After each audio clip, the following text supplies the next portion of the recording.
Thanks for tuning in. I'm going to show you a quick restaurant style curry. I wish it was more complicated. This is so easy and it's going to get fantastic results. Just adding some oil of your choice to the bottom of the pan.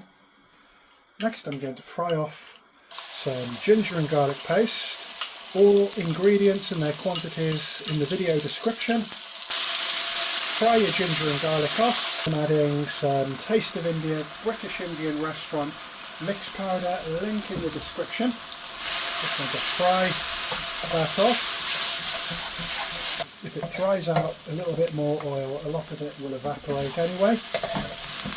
And I can really smell that amazing aroma. Next, 3 portions here. I'm going for monkfish, marinated with salt and the juice of 1 lemon.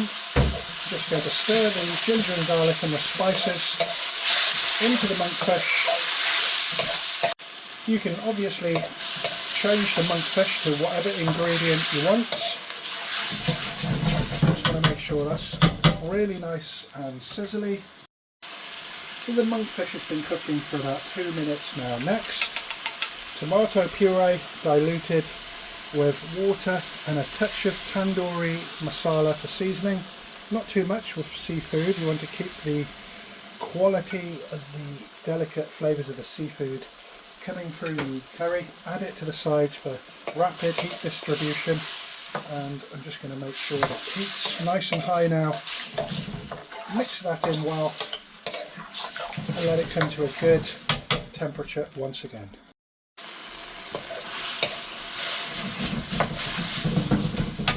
Just going to reduce some of that tomato puree, get a nice thick sauce.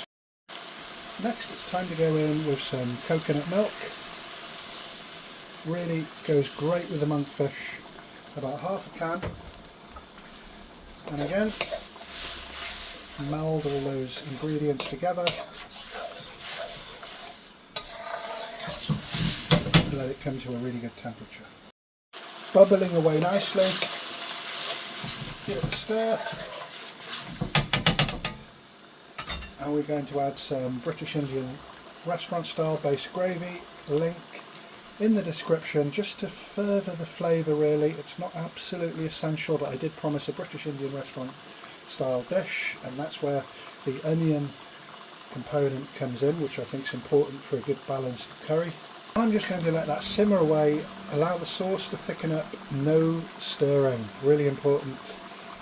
I want that nice char around the edges. That's been sizzling away for 5 minutes now. I'm going to stir, work back the caramelisation back into the sauce, and always remember that when it's hot it always looks a bit more watery. As it cools down it will stiffen up a bit. And I'm happy to put this pan straight onto the table, obviously on a little wooden mat. A little bit of coriander and some fresh ginger, and the simplicity and the taste is exceptional. I think it takes years of experience actually to be that confident in something that simple. So thank you very much for watching. Feel free to like, share and subscribe. I'll be back with more videos really soon.